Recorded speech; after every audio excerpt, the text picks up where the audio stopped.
albuminuria yang dikategorikan A1, A2, dan A3 ya. Jadi A1 kurang dari 30 mg per gram, ini diperiksa dari spot urine, bukan urin 24 jam. A2 30 sampai 300 dan A3 lebih dari 300. Walaupun GFR-nya tinggi, tapi kalau albuminurianya tinggi, dia masuk kepada high risk prognosisnya untuk kemudian menjadi kidney failure dan kemudian mendapatkan cardiovascular disease. Dan sebaliknya, misalnya GFR-nya kurang dari 89 atau lebih dari 60, tapi kalau albuminurianya kecil, dia relatif masuk ke hijau ya, jadi dia low risk maksudnya. Jadi kedua aspek ini mesti kita lihat secara bersamaan. Nah, ini perlu saya tekankan karena di klinik, di lapangan, sering anak-anak saya itu lihatnya GFR aja gitu ya. Itu nggak cukup ya, Dek ya. Jadi kalau misalnya kalian ingin mengidentifikasi seorang pasien CKD atau tidak, tetap kedua hal tadi yang kalian lihat. Sebagai contoh, ini dari KDIGO ya, kalau GFR-nya lebih dari 60, tetapi albumin kreatinin rasionya kurang dari 30, dia CKD not present. Jadi tetapi kalau GFR-nya kurang dari 60, walaupun marker of kidney damage-nya belum jelas, maka dia sudah masuk kepada CKD. Jadi jangan lupa cut off-nya 60 ya.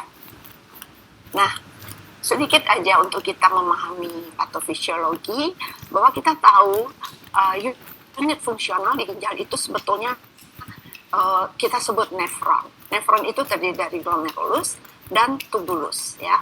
Dan di satu ginjal itu terdapat kurang lebih 1 juta nefron ya. Kalau kita lihat lebih detail lagi, ini adalah glomerulus ya, yang melakukan pekerjaan filtrasi darah dan produknya adalah urin. Nah, di glomerulus ini kalau kita ambil bagian kecil dari kapiler glomerulus, ada 3 lapisan yang bertanggung jawab sebagai filtration barrier dari darah. Ada endotel, ada GBM, glomerular basement membrane yang hijau, dan ada sel epitel. Jadi endotel, GBM, dan epitel. Ketika ini mengalami injury, maka terjadilah albumin loss atau protein loss atau erythrocyte loss ke urin, seperti itu.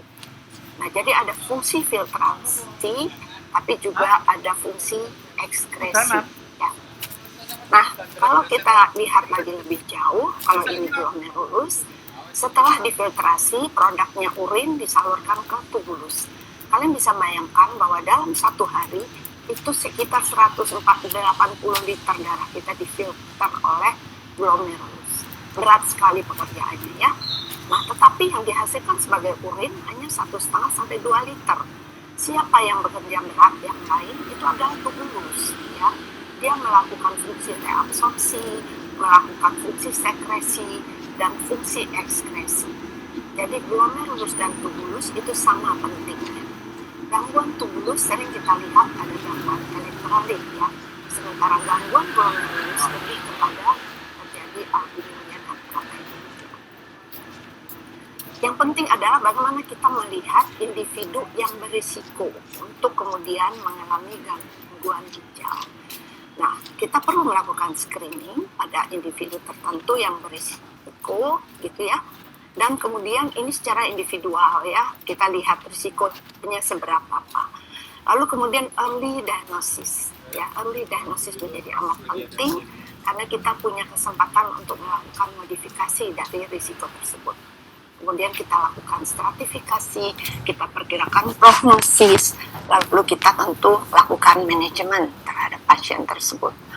Dan jangan lupa, dari semua kita mulai identifikasi faktor risiko sampai kita melakukan manajemen atau treatment, itu edukasi menjadi amat penting. Selalu harus berjalan, baik itu kepada pasien, kepada keluarga, maupun kepada provider. Ya. Nah, apa saja faktor risiko dari CKD? Yang paling sering itu hipertensi, diabetes, cardiovascular disease, dan riwayat pasien pernah acute kidney injury, atau acute kidney disease.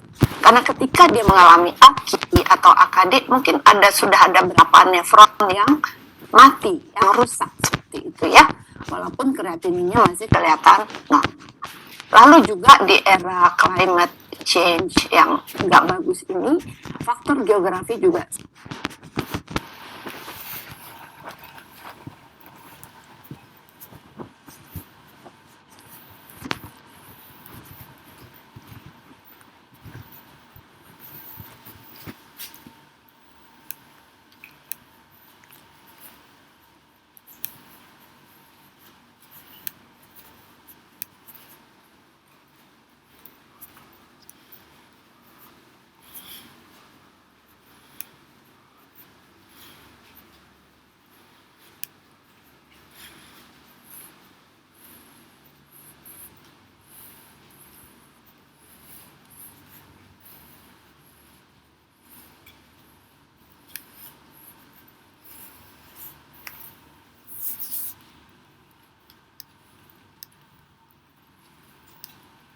juga pada saat ini yang lagi ramai dibicarakan itu adalah sindrom yang disebut cardiovascular kidney metabolic syndrome, CKM syndrome. Nah, sindrom ini sebetulnya menggambarkan bagaimana interkoneksi dari gangguan ginjal ke gangguan jantung atau gangguan jantung ke gangguan ginjal yang sebetulnya didahului dengan gangguan metabolik. Apakah itu obesitas, apakah itu diabetes, ya. Nah, sindrom ini juga dibedakan atas beberapa stadium. Dikatakan stadium 0 pada orang yang benar-benar sehat, ya. Tapi stadium 1, ketika seseorang itu sudah ada obesitas, terutama abdominal obesity, juga mungkin sudah mulai intoleransi dari glukosa, dan kalau ini tidak kita intervensi, masuk ke stadium 2, metabolic risk, ya, dan mulai ada hipertensi, triglycerid naik, metabolic syndrome, mungkin prediabetes, ya, dan ini semua high risk untuk CKD. Kalau juga tidak diatasi, masuk ke stadium 3 dan stadium 4. Stadium 3 itu udah ada subclinical cardiovascular disease.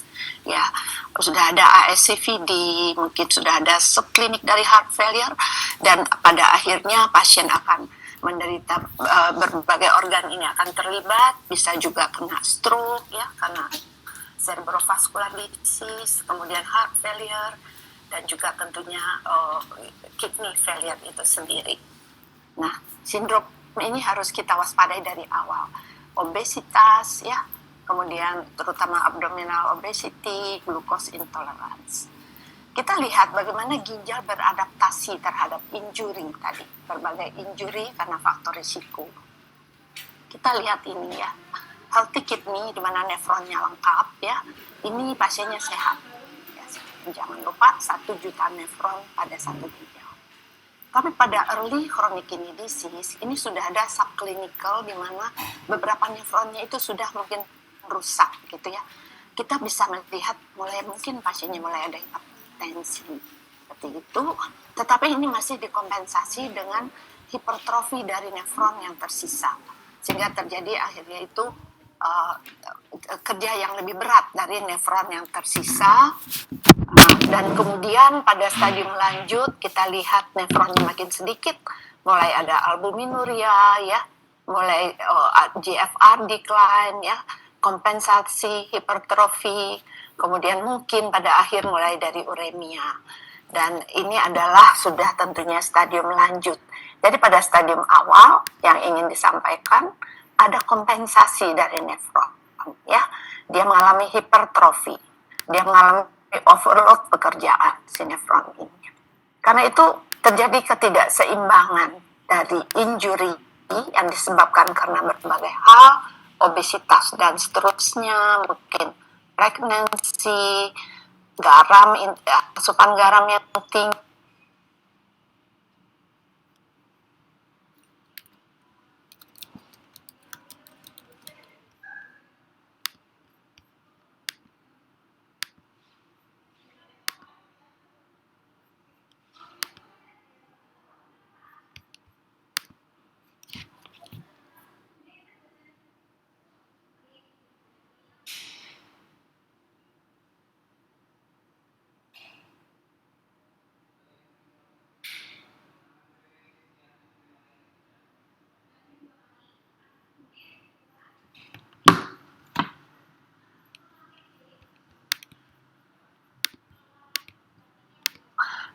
fibrosis ya di interstitial, kemudian akhirnya akan mengalami chronic kidney disease.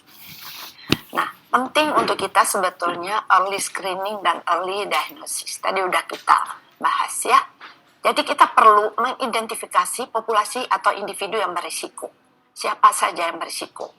Dan ini harus kita screen. Apakah dia, kadang kita udah ketemu dia sudah hipertensi misalnya. Atau barangkali riwayat keluarga. Hipertensi, diabetes, kardiovaskular disease ya. Kita juga memahami faktor lingkungan. Ya, ada lingkungan tertentu yang memang berisiko tinggi, misalnya pada perkebunan banyak menggunakan pestisida ya, atau kebiasaan-kebiasaan karena kebudayaan misalnya. Ya, ini harus kita identifikasi. Maka kemudian dilakukan screening dan early diagnosis. Untuk screening kita cukup di awal saja. Kita periksa kreatinin serum. Dengan demikian kita bisa menghitung GFR, ya, bila perlu sistatin C, tapi ini mahal. Dan kemudian kita bisa periksa di urin albumin kreatinin ratio. Kita bisa periksa di spot urine, ya, atau di urin 24 jam. Cuman kesulitannya sering tidak tertampung dengan baik, ya.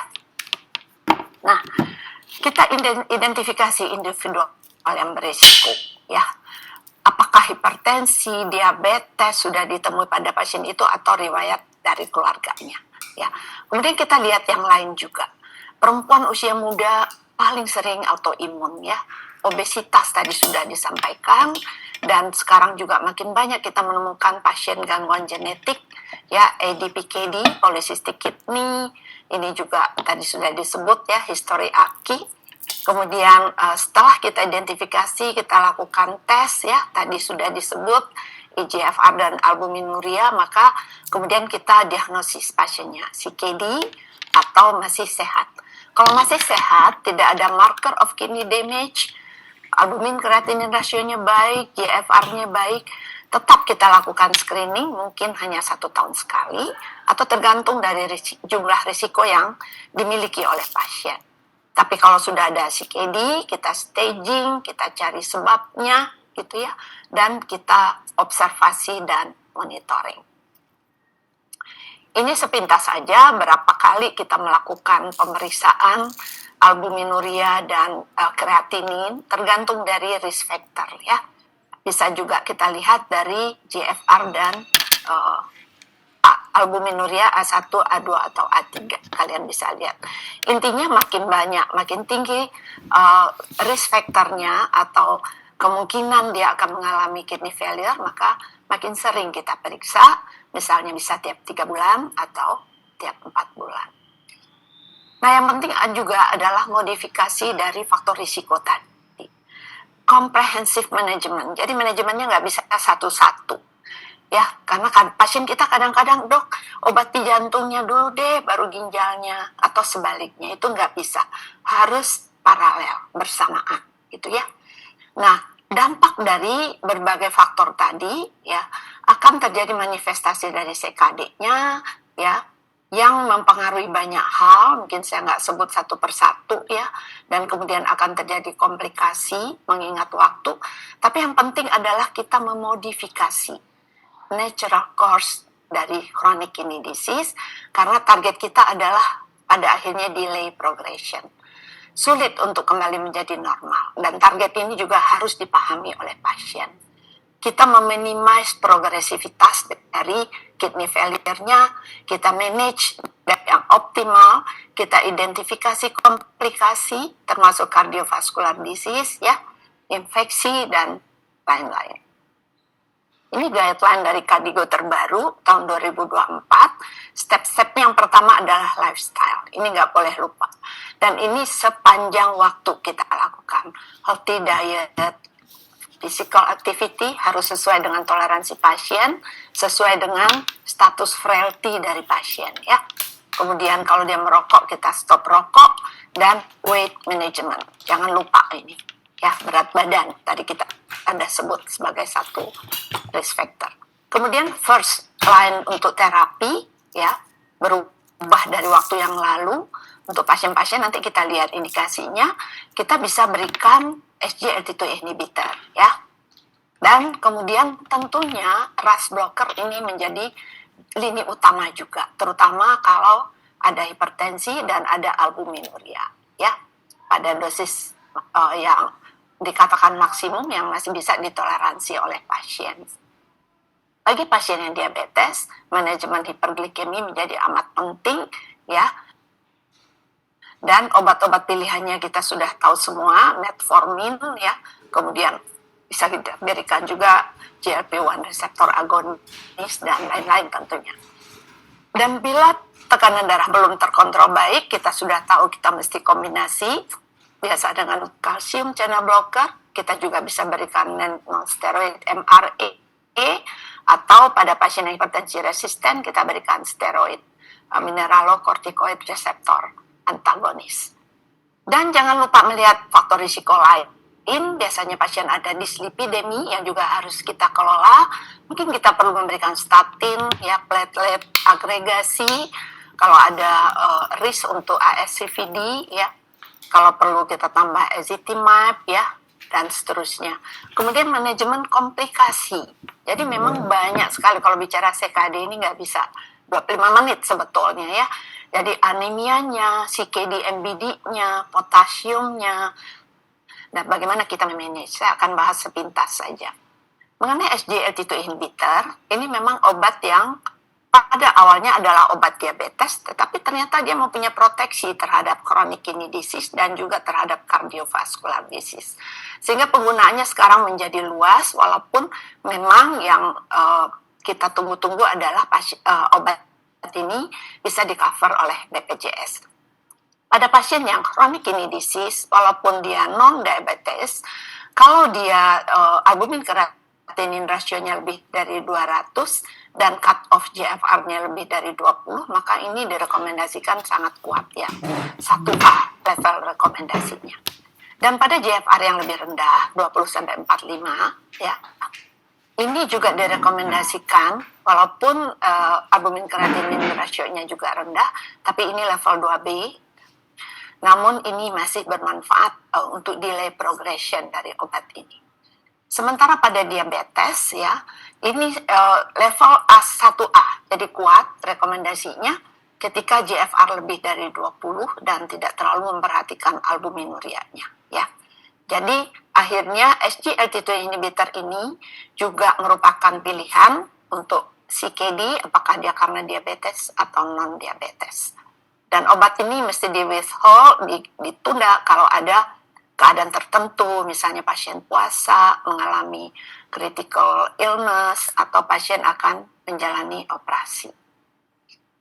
Kenapa obat ini demikian baiknya? Kita tahu bahwa pada pasien-pasien kita misalnya apakah diabetes atau non-diabetes ya, jadi glukosa itu difiltrasi di glomerulus secara utuh, tapi di tubulus proksimal ini mengalami reabsorpsi glukosa, diserap kembali oleh tubulus proksimal, tapi yang direabsorpsi bukan cuma gula, tapi juga natrium ya. Nah, natrium yang direabsorpsi ini kemudian sampai ke tubulus distal, dan di sini ada sense dari makula densa yang kemudian akan memperbaiki tubular glomerular feedback, sedikit teorinya ya. Dan ini akan menyebabkan vasokonstriksi dari arterial afferent. Vasokonstriksi dari arterial afferent ini menyebabkan tekanan intraglomerularnya turun, dan inilah salah satu faktor yang bisa menjelaskan kenapa dia memperbaiki filtration barrier dan bisa menurunkan albuminuria obat ini, dan masih ada fungsi-fungsi lain lagi di downstream efek dari obat ini gitu ya. Kita lanjut ke manajemen komplikasi dari CKD, anemia, CKD MBD, asidosis, sebelum masuk ke diskusi nanti ya. Nah, sebelumnya tentu kita juga perlu menata diet ya.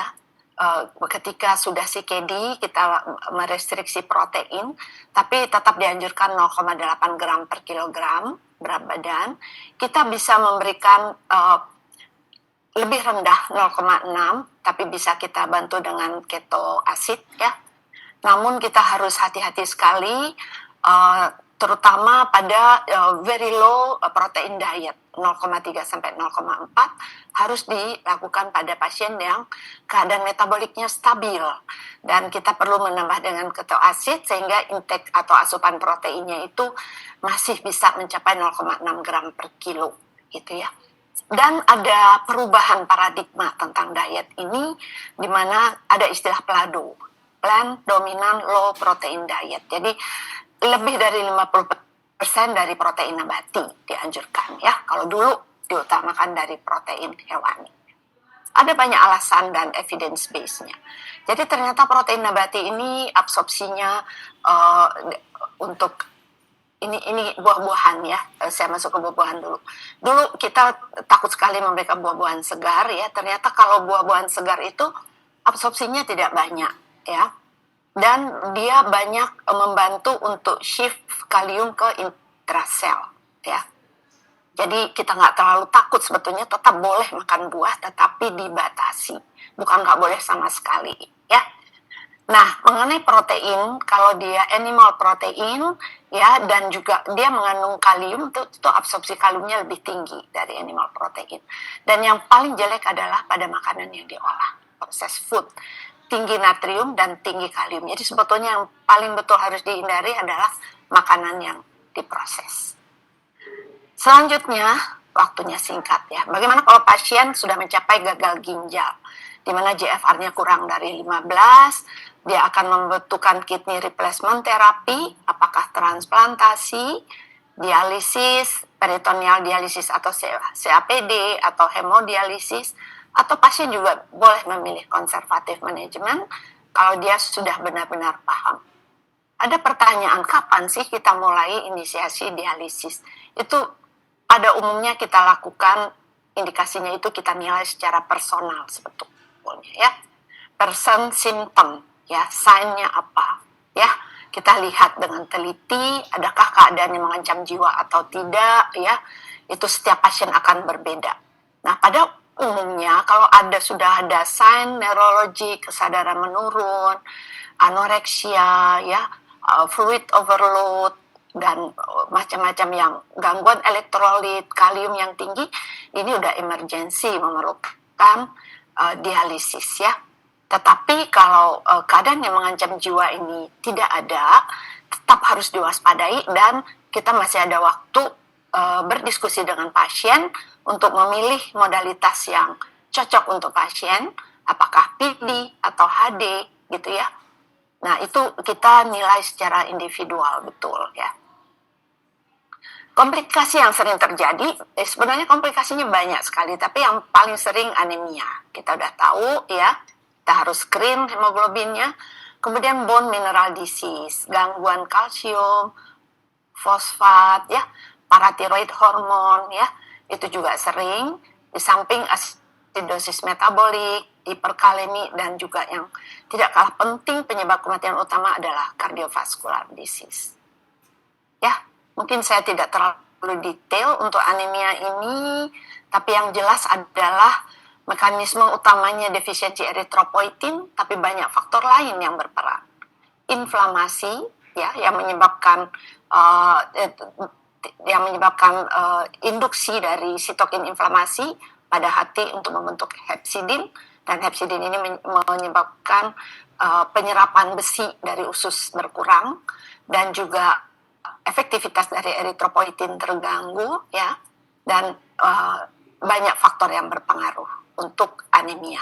Selain defisiensi eritropoietin, bisa juga bleeding, defisiensi besi ya, inflamasi tadi udah disebutkan, dan hiperparatiroid sekunder ya. Dan ini adalah definisi anemia, HB kurang dari 13 pada laki-laki, kurang dari 12 pada perempuan ya. Tetapi target untuk terapi anemia berbeda, bukan sesuai dengan definisi. Tapi yang jelas, karena defisiensi besi tinggi pada pasien-pasien dengan chronic kidney disease ini, kita harus melihat status besi. Kita kategorikan dengan defisiensi besi absolut atau fungsional ya. Kita lihat dari saturasi transferin dan ferritin serum. Saturasi transferin menggambarkan ketersediaan besi di sirkulasi, sementara ferritin serum menggambarkan ketersediaan besi di cadangan. Ini adalah parameternya, kalian bisa lihat. Absolut itu bila defisiensi di sirkulasi dan di cadangan.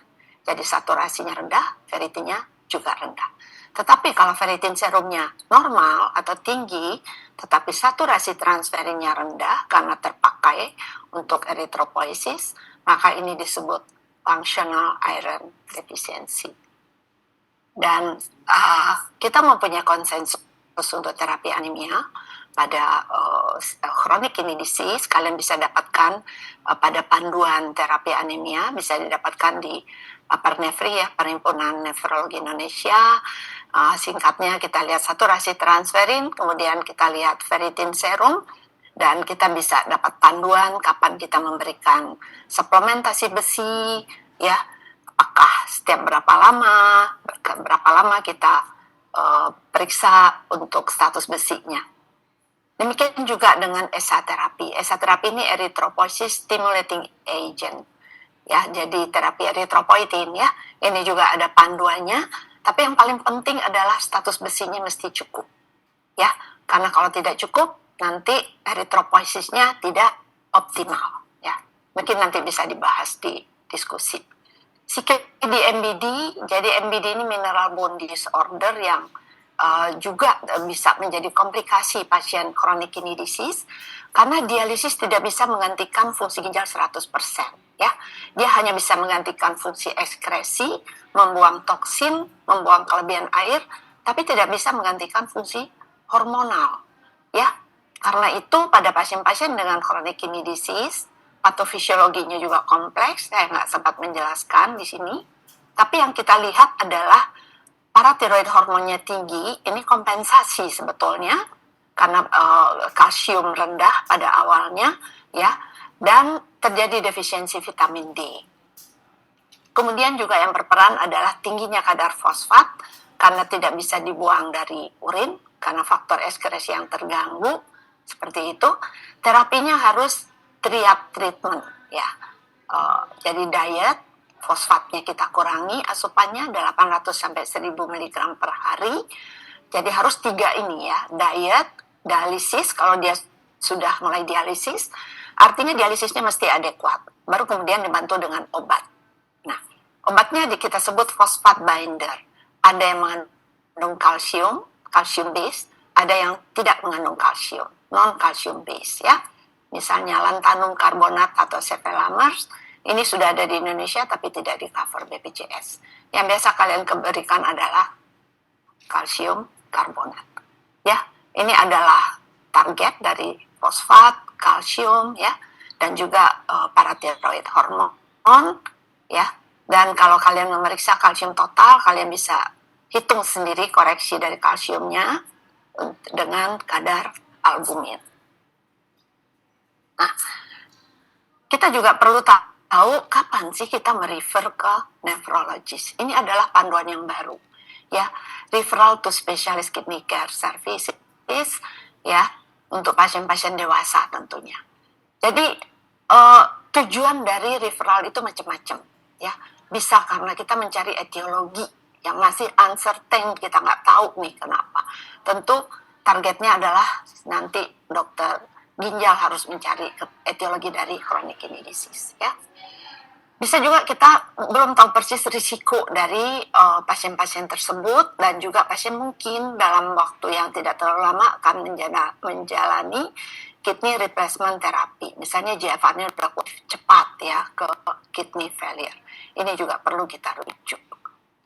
Yang lain, kalau ada albuminuria, protein urea, atau hematuria mikroskopik yang kita nggak tahu sebabnya, misalnya ada dugaan glomerulonefritis misalnya, tentu perlu evaluasi lebih lanjut, apakah perlu biopsi atau bagaimana.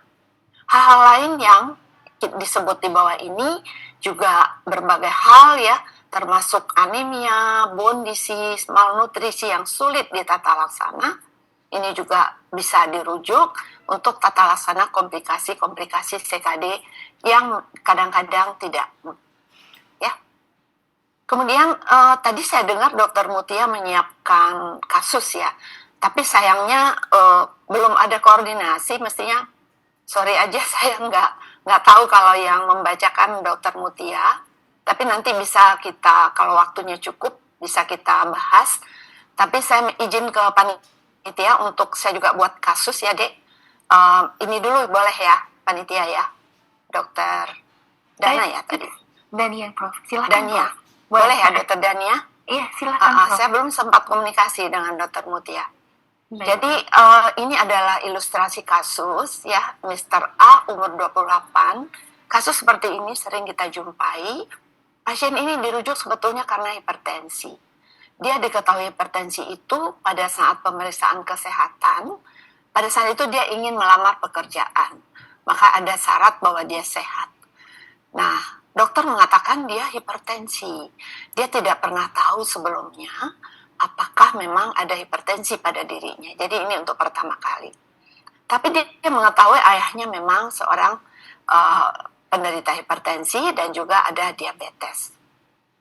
Ketika diperiksa, tekanan darahnya 150/100, heart rate-nya baik, tinggi badannya 165 cm, berat badan 64, pada saat itu IMT-nya 22.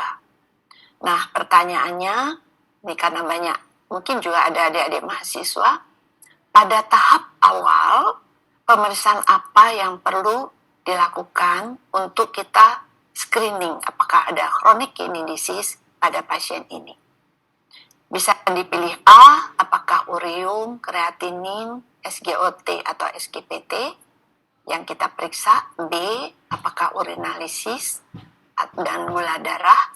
C, apakah asam urat, kolesterol.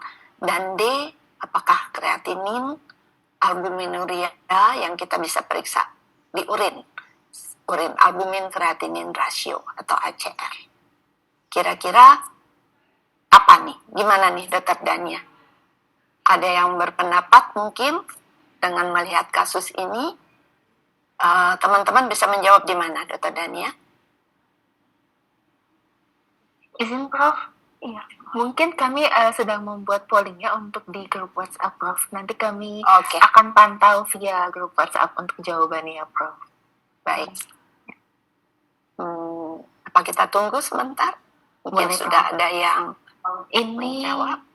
Sudah ada beberapa yang menjawab. Saat ini sekitar sudah 7 peserta menjawab A, 7 peserta lainnya menjawab D, Prof.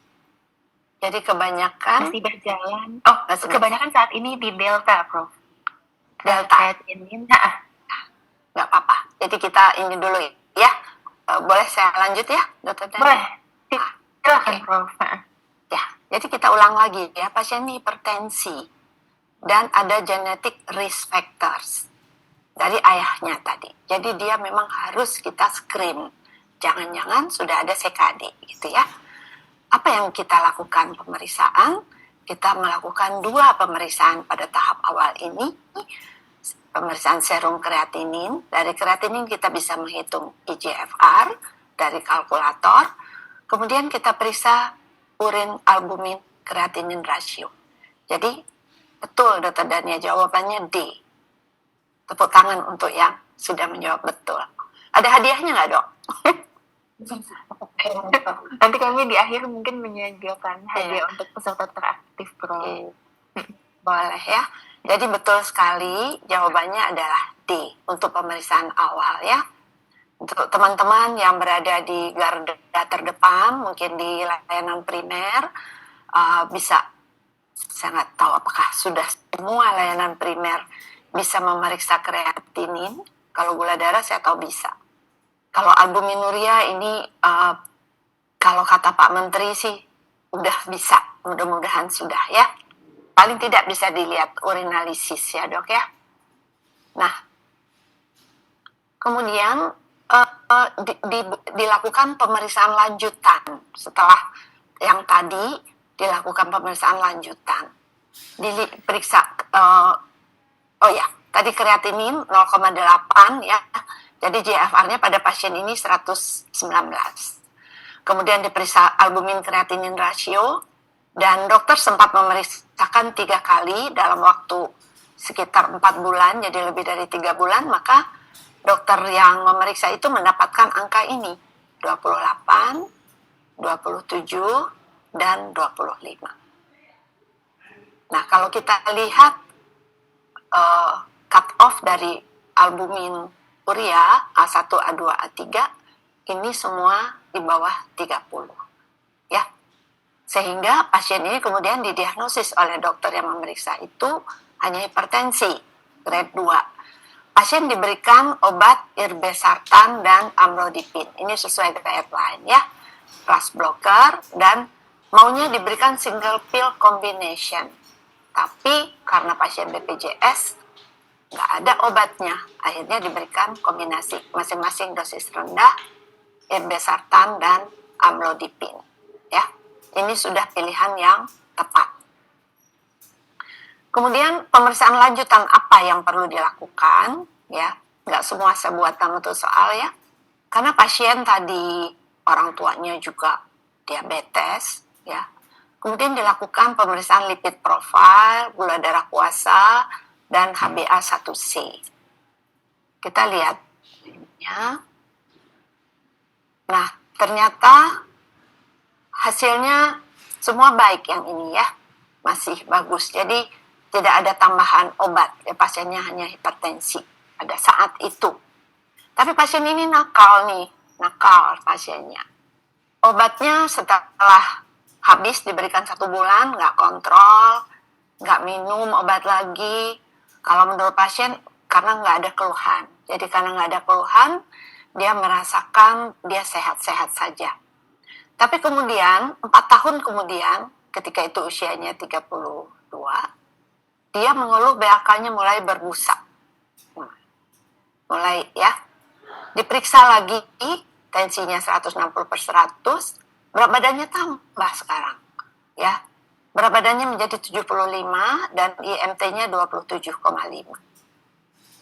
Maka dokter yang memeriksa khawatir gitu ya. Wah, ini tambah banyak ini risk factor pasien ini.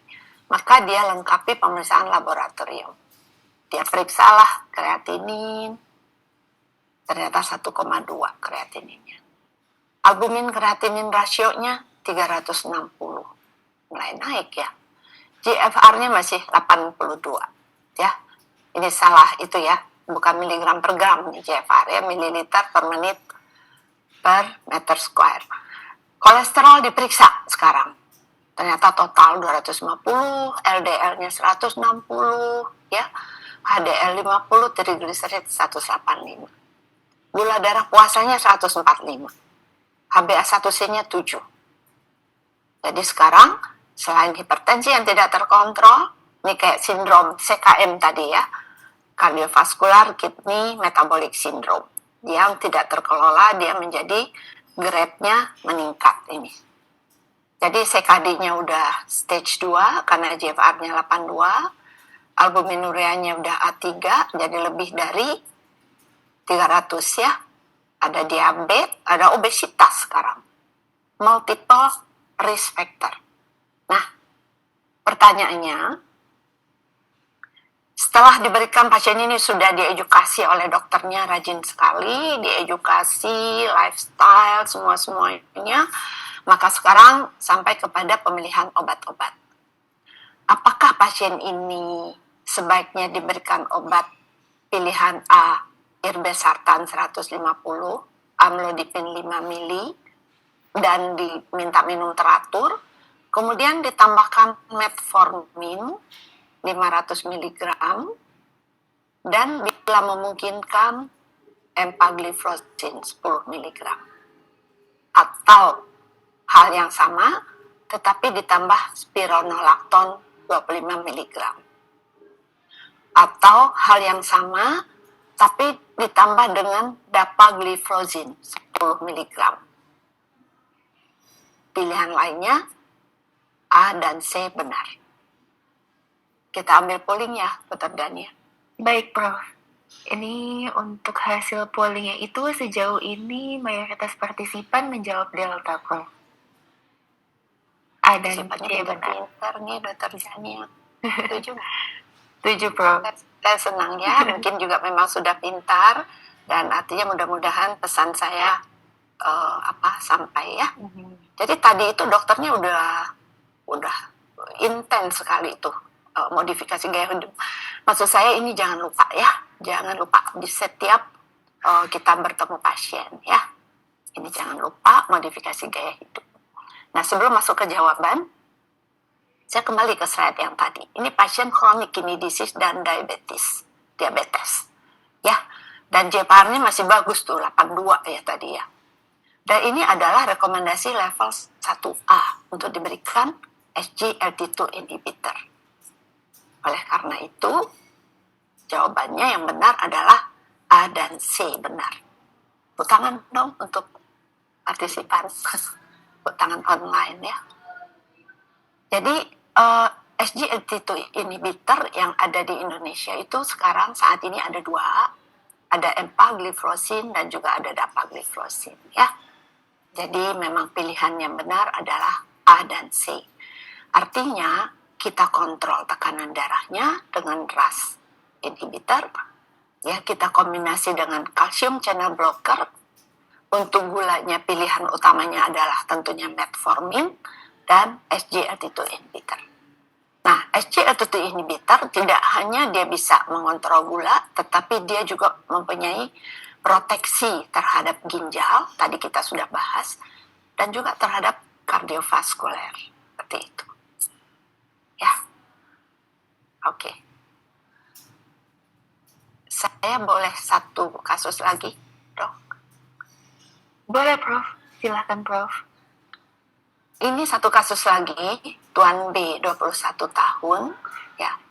Tuan B ini dia 3 hari yang lalu katanya demam, sakit tenggorokan, katanya. Kemudian dia mengeluh 2 hari yang lalu, jadi 3 hari yang lalu itu demam. Kemudian 1 hari kemudian dia buang air kecil itu merah, ada darahnya, tapi hanya 1 kali.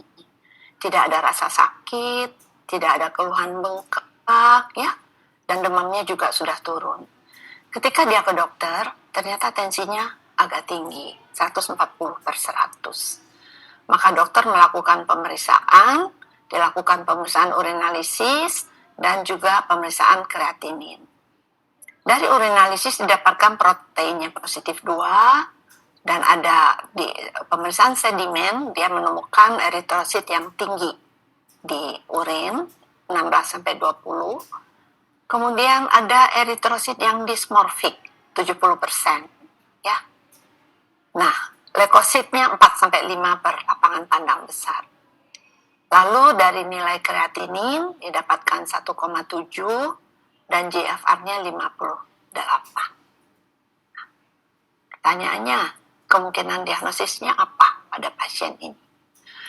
Apakah A, sindrom nefrotik dan kemungkinannya FSGS, focal segmental glomerulosclerosis, atau ini suatu sindrom nefritik yang kemungkinan post-infectious, biasanya streptokokal, atau C, dia sindrom nefritik, bisa juga terjadi IgA nefropati IgA. Atau pilihan D, B masih mungkin, dan C juga masih mungkin. Kita ambil polling sekarang. Baik, Prof. Ini untuk hasil pollingnya, partisipannya mayoritas memilih B dan C masih mungkin, Prof. Delta. Jadi delta. Iya. Pasiennya memang pinter-pinter ini. Apa partisipannya? Nah, jadi kita lihat nefrotik dan nefritik ya. Ya, teman-teman sudah tahu semua sebetulnya, ini reminder aja. Jadi nefrotik itu onsetnya biasanya tiba-tiba. Bukan tiba-tiba, lebih berjalan agak lama. Yang tiba-tiba tuh nefritik biasanya. Terus nefrotik edemanya lebih signifikan, ya, edema tungkai, kadang edema palpebra. Kalau nefritik tuh bisa ada edema, bisa tidak. Tekanan darah pada nefrotik biasanya normal, walaupun juga bisa tinggi, tapi nefritik rata-rata tinggi. Ya. Nah, jugular vein pressure ini bervariasi ya. bisa tinggi, bisa karena gangguan ginjal yang berat pada GN akut, biasanya rapidly progressive, bisa terjadi overload seperti itu, tapi ini nggak benar-benar merupakan syarat yang kriteria yang yang ini bisa bervariasi. Tapi yang sangat signifikan adalah proteinurianya. Pada nefrotik itu tinggi, jadi masif dia. Pada nefritik tinggi juga, tapi biasanya tidak masif. Dan satu hal lagi yang amat penting adalah pada nefrotik red blood cell atau hematurianya itu plus min, bisa iya, bisa tidak. Tapi pada nefritik ini sangat signifikan, sangat signifikan. Jadi hematuri, ya, dan red blood cell case-nya tentu atau silinder eritrosit jelas pada nefritik. Albumin karena proteinurianya tinggi sekali pada nefrotik, albuminnya rendah biasanya. Sementara pada nefritik biasanya normal atau kalaupun menurun tidak terlalu berat gitu. Nah, kemungkinannya kalau kita lihat tadi memang pada pasien tadi hematurinya dominan, ya. Sangat dominan, tensinya juga naik, kreatininnya juga naik tadi. Jadi betul ini sindrom nefritik. Dan masih ada ADD, apakah dia post infectious karena ada riwayat nyeri tenggorokan, dia masih mungkin IgA nefropati. Bedanya kalau post infectious GN itu dia biasanya 1 minggu setelah sakit tenggorokan ada gejala di ginjal. Sementara pada IgA nefropati biasanya hampir bersamaan, ya. Namun demikian nggak bisa dari situ saja, harus ada pemeriksaan lain untuk memastikan diagnosis karena terapinya sangat berbeda. Nah, dalam hal ini adalah kasus yang harus di-refer, ya, referral case kalau ini. Ya, kalau kita kembali ke slide yang saya tayangkan sebelumnya, pasien ini ada proteinuria, albuminuria, ada mikroskopik hematuria.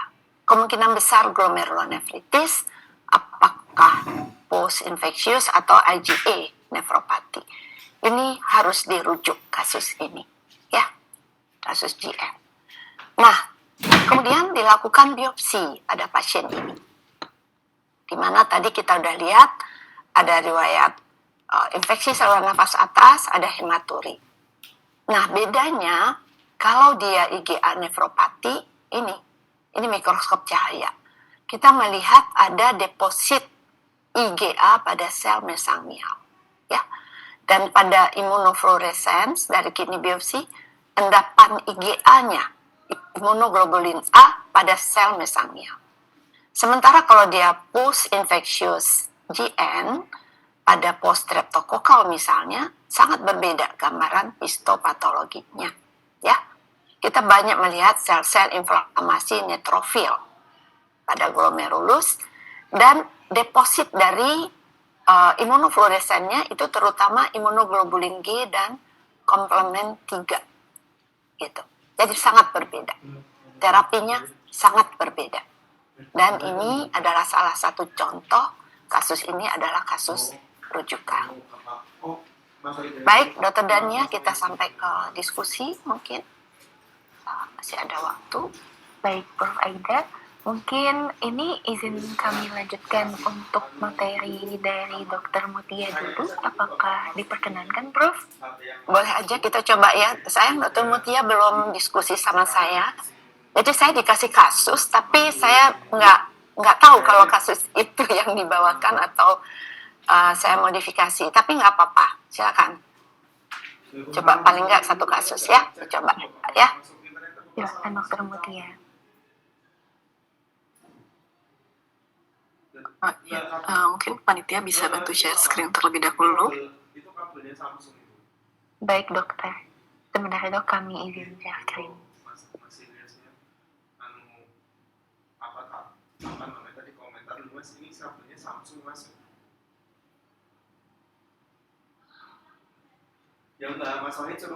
Selamat siang, Prof. Aida. Saya izin membawakan kasus. Ini salah satu kasus slide. Kasus ini atas nama Tuan ER, usianya 52 tahun, laki-laki. Pasien ini datang dengan keluhan sesak nafas yang memberat 1 hari sebelum masuk rumah sakit. Awalnya pada 3 tahun sebelum masuk rumah sakit, pasien ini sering merasa lemas dan juga nyeri kepala. Keluhan lainnya berupa sering haus dan juga buang air kecil malam hari lebih dari 1 kali. Pasien berobat ke klinik dikatakan ada darah tinggi dan diabetes.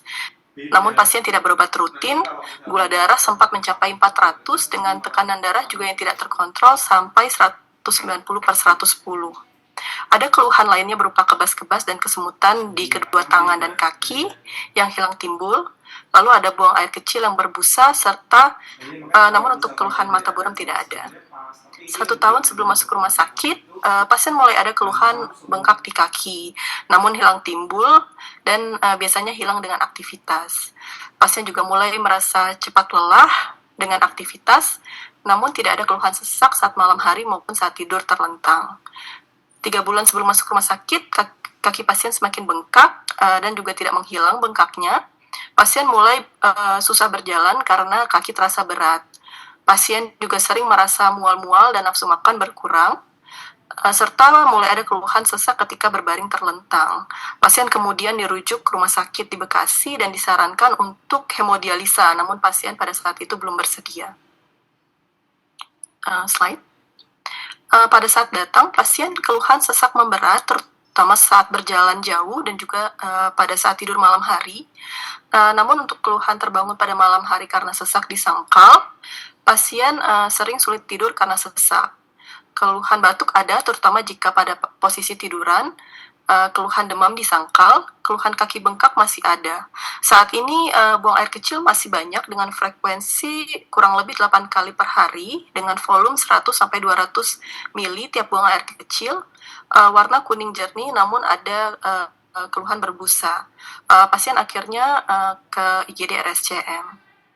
Untuk riwayat penyakit sebelumnya, pasien menyangkal riwayat sakit lainnya.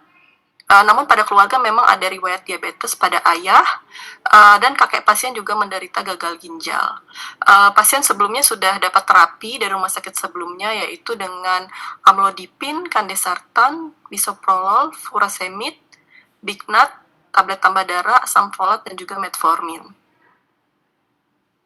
Pada pemeriksaan fisik ini didapatkan memang tensi pasien masih tinggi 151/85 dengan frekuensi napas 22 kali per menit. Pasien ini dengan status nutrisi saat ini obesitas grade 2.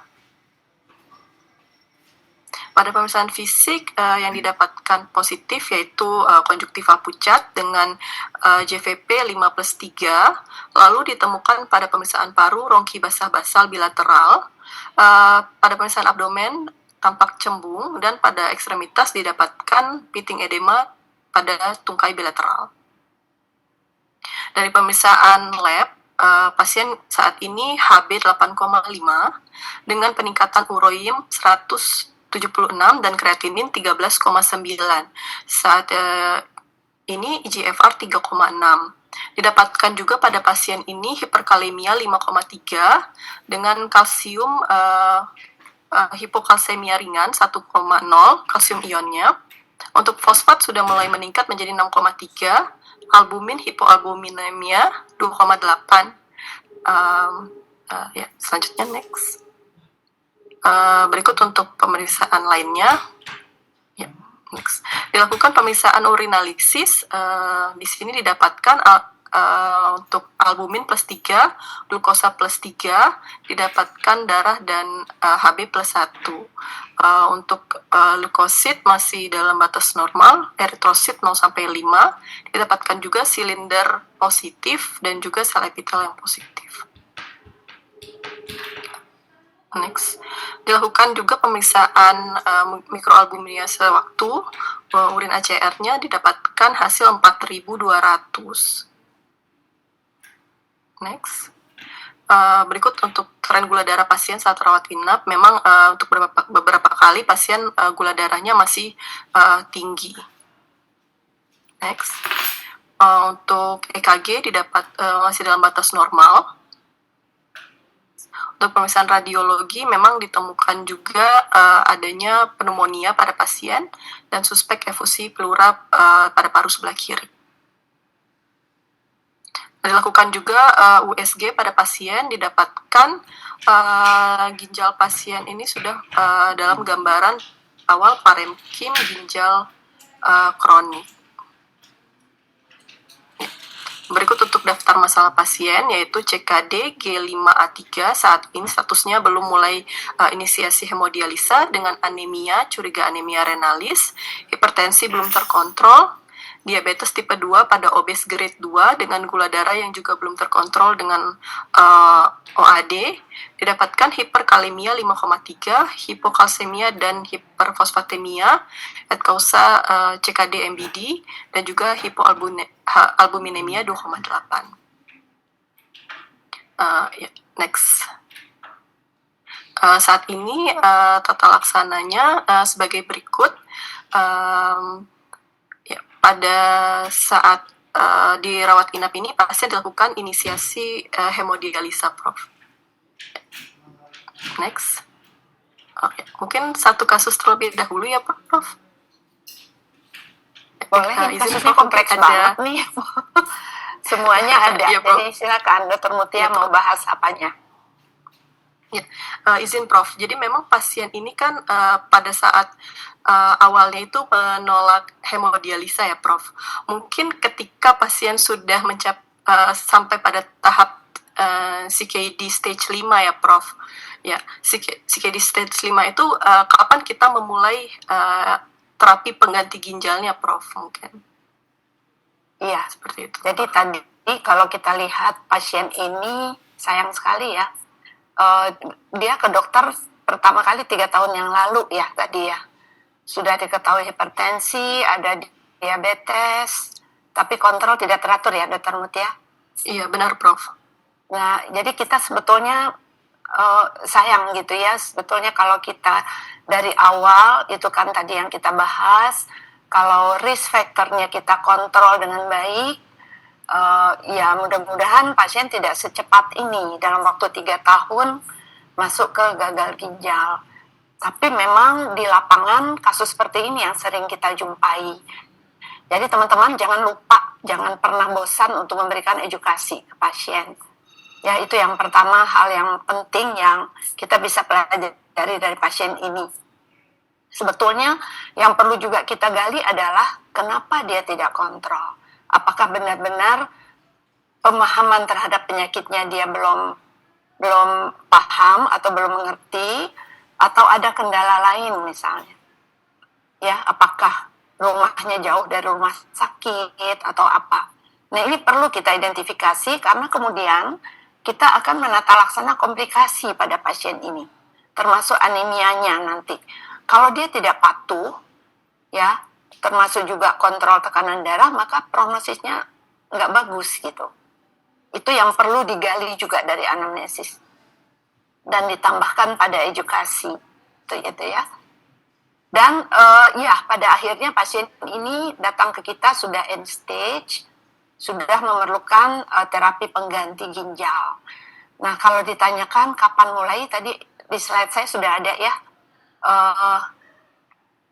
kapan kita memulai kidney replacement therapy itu kita bedakan apakah inisiasi perlu emergensi atau kita masih bisa menunda, seperti itu.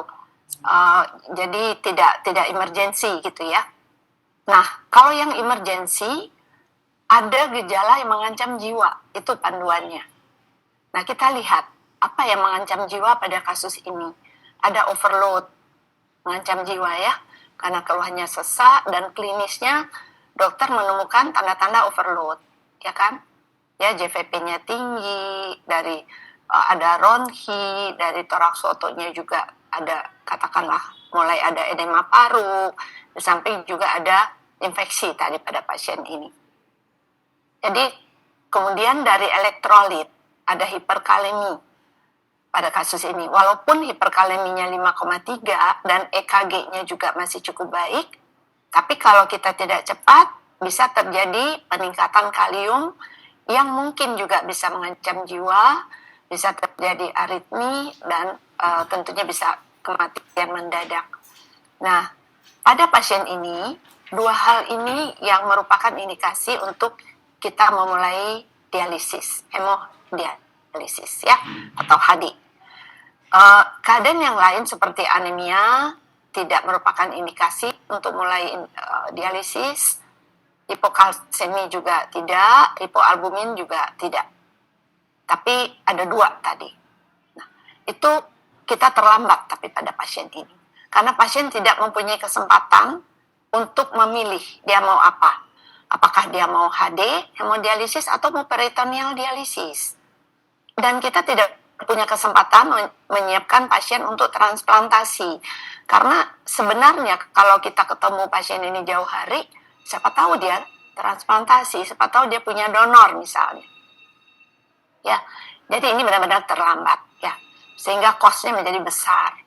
Nah, hal yang lain pada kasus ini yang juga tidak bisa kita siapkan dengan baik adalah akses vaskuler. Seperti itu. Jadi kita terpaksa memasang double lumen kateter ya, Dr. Meltia ya, pada kasus ini. Dan Iya, Prof. kita tahu double lumen kateter itu mahal ya, injury, sakit pada pasiennya, ada kemungkinan risiko infeksi ya, jadi dan mahal tentunya. Nah, kembali lagi, andai kata rujukannya tepat waktu, kalaupun kemudian diputuskan untuk hemodialisis, kita bisa jauh hari menyiapkan akses di tangannya pasien gitu. Dan ketika dia perlu HD, aksesnya sudah siap untuk digunakan. Dan itu akan memperbaiki prognosis, mengurangi biaya, ya. Dan kenyamanan pasien akan lebih bisa kita jaga. Seperti itu. Mungkin itu dulu jawaban saya. Barangkali ada pertanyaan dari teman-teman lain terkait indikasi HD? Baik, Prof. Izin, mungkin ini ada beberapa pertanyaan di kolom chat, Prof. Apakah berkenan saya bacakan, Prof? Ya, silakan. Boleh. Baik, untuk pertanyaan pertama itu ada dari Dr. Gabriela. Izin bertanya, Prof. Sekarang banyak pemakaian kreatin pada orang yang sering latihan beban. Dan banyak yang saat diperiksakan via MCU, kadar kreatininnya meningkat sampai ke 1,5 dalam pemakaian 6 bulan lebih. Untuk edukasinya, apakah harus menghentikan konsumsi sepenuhnya atau dapat diselingkan, Prof? Apa bisa sambil diberikan vitamin yang bersifat kidney protector seperti asam folat dan sebagainya? Terima kasih, Prof. Baik, pertanyaannya bagus ya. Jadi memang Dr. Gabriela, ini juga saya temukan beberapa kasus di lapangan. Jadi biasanya itu anak muda, laki-laki, dan biasa ke gym gitu ya, untuk bodybuilding katanya. Dan dia mengkonsumsi very high protein intake. Ada dada ayam, ada telur yang sekian butir. Nah, jadi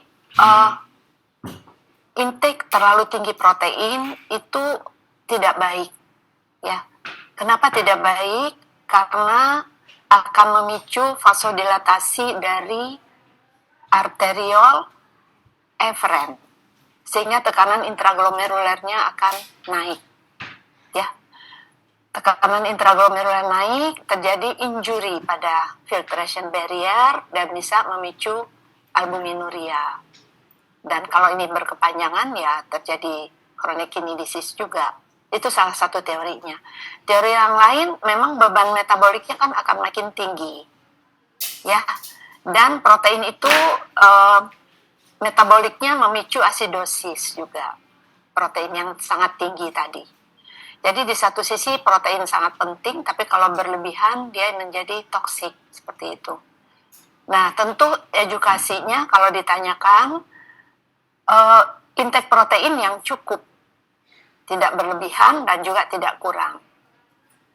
Yang cukup itu berapa? 0,8 sampai 1 gram per kilogram berat badan, seperti itu. Dan dipilih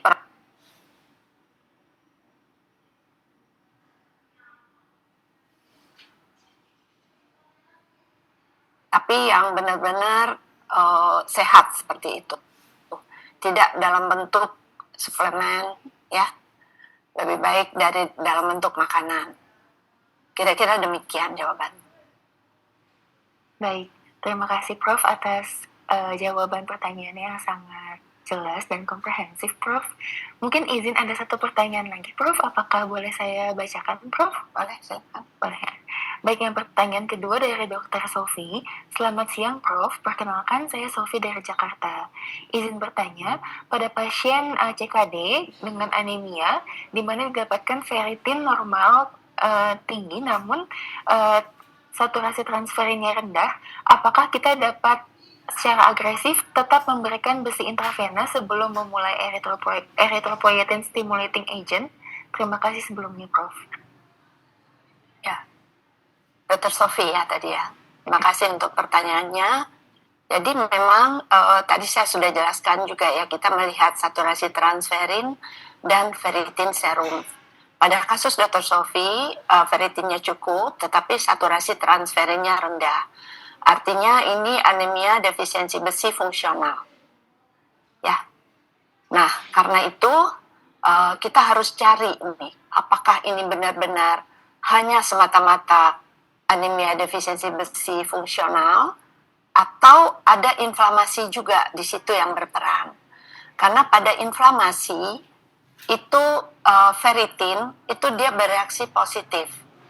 Ya, dia termasuk protein yang acute phase reaktan protein. Dia bereaksi positif pada keadaan inflamasi. Sehingga dia bisa meningkat pada keadaan inflamasi.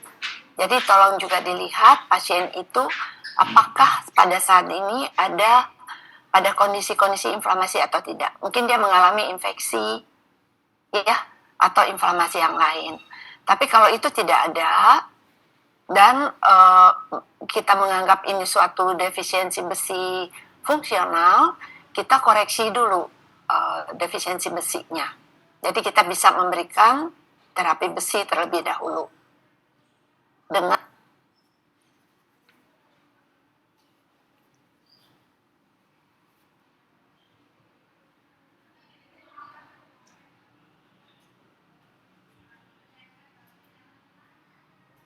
kita bisa memeriksa kadar hemoglobin pada retikulosit.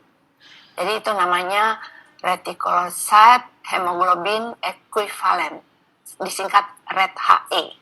Ya, itu pada laboratorium yang memeriksa DPL dengan flow cytometry, coba nanti dilihat di laboratorium di rumah sakitnya, itu bisa diminta di order RET-HE.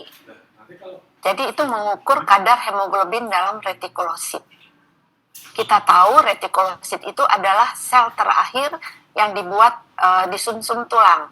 Jadi dalam tahap-tahap pematangan pembuatan sel darah merah di sumsum tulang itu kan mulai dari stem cell, colony forming unit, erythroid dan seterusnya sampai menjadi retikulosit dan dilepas ke sirkulasi. Nah, di sirkulasi dalam waktu 2 kali 24 jam dia akan menjadi eritrosit. Jadi kalau kita memeriksa hemoglobin dalam retikulosit yang dia baru dilepas dari sumsum tulang, artinya kita bisa melihat kecukupan besinya. Kalau kadarnya normal, berarti kadar besinya cukup. Itu cara lain. Kenapa saya ceritakan ini? Karena saya tahu flow cytometry itu sudah ada dari hampir semua rumah sakit. Jadi teman-teman juga bisa memeriksa status besi dengan melihat RET-HE. Ya, reticulocyte hemoglobin equivalent, disingkat RET-HE. Baik, Prof. Aida, terima kasih Prof atas penjelasannya. Mungkin izin Prof, ini ada bertambah satu pertanyaan lagi Prof. Apakah berkenan Prof? Oh iya, baik, terima kasih Prof. Ini pertanyaan dari Dr. Tiffany.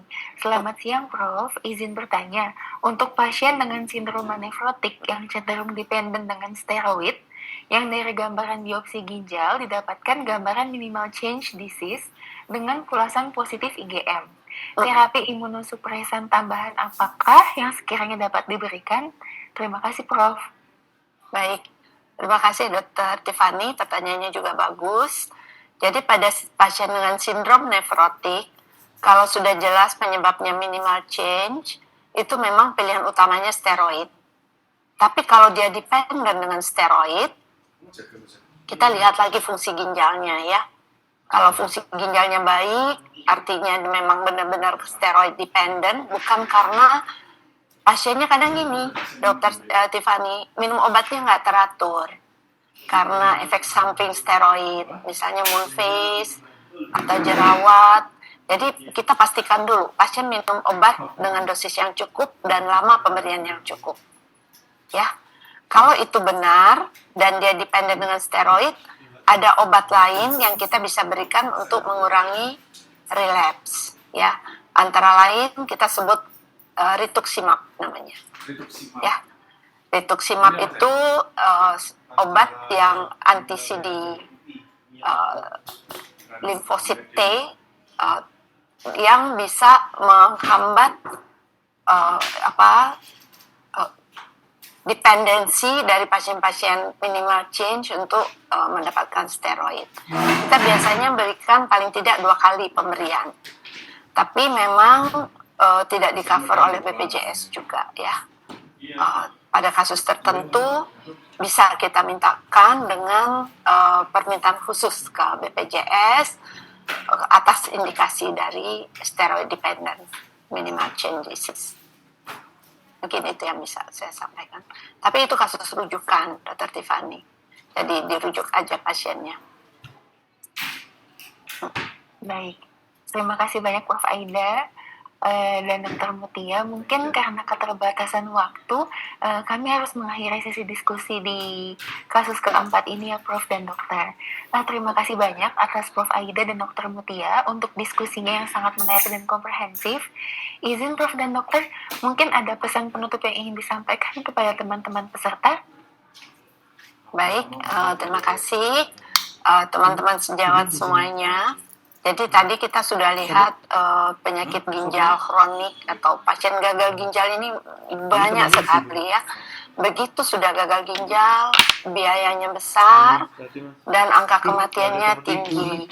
Oleh karena itu, screening early diagnosis menjadi amat penting untuk kita bisa memperlambat pasien untuk mencapai gagal ginjal. Syukur-syukur kita bisa menghambat. Jangan sampai pasiennya masuk ke gagal ginjal. Karena itu, pertama kenali pasien yang berisiko. Lakukan screening. Ya. Edukasi pasien untuk berobat teratur. Jadi memang harus kita monitor. Bahwa pasien mengerti tentang penyakitnya, dia tahu target pengobatan, dia tahu apa yang akan bisa terjadi ke depan bila dia tidak patuh. Gitu. Screening, early diagnosis, and prevention itu menjadi amat penting. Dan teman-teman garda terdepan ya, teman-teman di layanan primer, di daerah, ini merupakan layanan terdepan untuk mencegah pasien-pasien jatuh dalam chronic kidney disease. Mungkin itu Dr. Dania. Terima kasih. Baik, terima kasih banyak Prof. Aida untuk penjelasannya yang sangat komprehensif kembali ya Prof. Izin mungkin dari kami melanjutkan ke sesi berikutnya ya Prof dan Dokter. Sekali lagi kami ucapkan terima kasih kepada Profesor Dr. Aida Lydia, Dokter of Philosophy, spesialis penyakit dalam konsultan ginjal dan hipertensi, dan Dr. Mutia atas materi dan diskusi yang telah disampaikan. Semoga ilmu yang didapatkan dapat bermanfaat untuk kita semua. Amin. Baik. Terima kasih Dr. Dania, terima kasih semua panitia. Terima kasih banyak Prof. Terima kasih banyak Dr. Mutia. Hadirin sekalian, saat ini kita memasuki akhir dari rangkaian acara Intended Desember 2025. Terima kasih kepada seluruh peserta yang telah mengikuti rangkaian seminar dan workshop Intended Desember 2025 hari kedua dengan sangat aktif. Selanjutnya, kita akan melaksanakan post-test dan mengisi feedback. Peserta dapat mengerjakan post-test melalui link yang tertera di layar atau yang telah dibagikan pada grup WhatsApp peserta. Peserta diberikan waktu 15 menit untuk mengerjakan post-test dan 5 menit untuk mengisi feedback. Dapat kami informasikan bahwa di akhir acara akan terdapat hadiah menarik untuk peserta yang telah berpartisipasi aktif pada rangkaian hari kedua serta undian door prize bagi semua peserta. Selamat mengerjakan!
Hadirin, Intended Desember 2025 diikuti oleh lebih dari 600 peserta yang tersebar di seluruh Indonesia. Peserta terdiri dari mahasiswa kedokteran, dokter umum, dan dokter spesialis. Berikut sebaran jumlah peserta Intended Desember 2025. 3 provinsi dengan jumlah peserta terbanyak adalah Jakarta dengan 154 peserta, Jawa Barat sebanyak 89 peserta, dan Sulawesi Selatan dengan 65 peserta. Luar biasa sekali antusias sejawat sekalian untuk mengikuti Intended Desember 2025. Semoga ilmu yang didapat dari para ahli dan narasumber dapat bermanfaat untuk kita semua. Hadirin sekalian, selanjutnya adalah pengumuman hadiah bagi peserta teraktif hari ini. Hadiah berupa scrap dari partner jaga dan merchandise modul oleh Metals. Hadiah akan diberikan kepada 2 peserta paling aktif pada kegiatan hari kedua Intended Desember 2025. Baiklah, 2 peserta pemenang hadiah pada rangkaian acara hari kedua Intended Desember 2025 ini adalah Dr. Gabriela Praisea dan Dr. Sofi Damayanti. Selamat kepada para pemenang dan terima kasih atas partisipasi aktifnya di rangkaian acara hari kedua Intended Desember 2025 ini. Selanjutnya, panitia akan menghubungi masing-masing pemenang hadiah.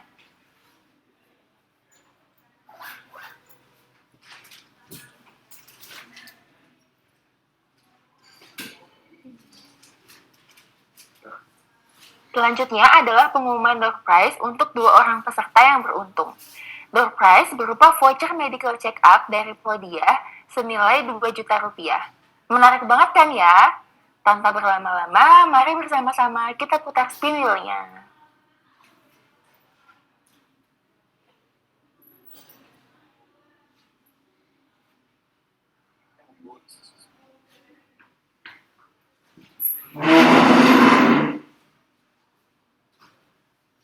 Selamat kepada Dr. Fatoni Enggar Tiasta. Baiklah, selamat sekali lagi kepada para pemenang. Mohon maaf, Pingu akan memutar 1 nama lagi.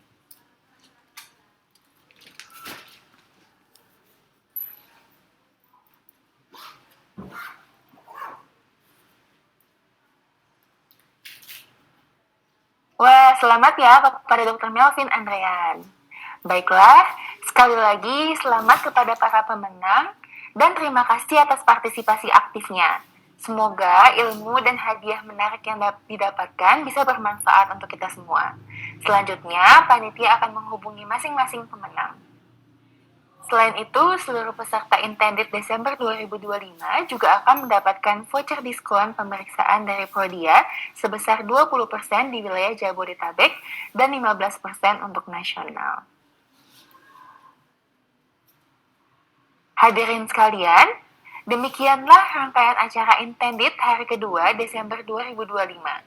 Kami mengucapkan terima kasih kepada seluruh peserta yang telah berpartisipasi secara aktif sepanjang rangkaian acara Intended Desember 2025. Kami selaku panitia memohon maaf bila sepanjang rangkaian acara ini terdapat hal-hal yang kurang berkenan. Semoga materi yang telah didapatkan dapat bermanfaat bagi teman sejawat semua. Tidak lupa, kami juga berterima kasih kepada sponsor kami yaitu Partner Jaga dan Prodia, beserta juga media partner kami yaitu Medico ID, MedSense ID, MedTools ID, Meshwork ID, Pusbangki FKUI, Loker Kesehatan ID, atas dukungan dan kerjasamanya sehingga Intended Desember 2025 dapat terlaksana. Akhir kata, saya Dania sebagai Master of Ceremony izin undur diri. Sampai ketemu kembali di lain kesempatan. Selamat sore, salam sehat, dan wassalamualaikum warahmatullahi wabarakatuh.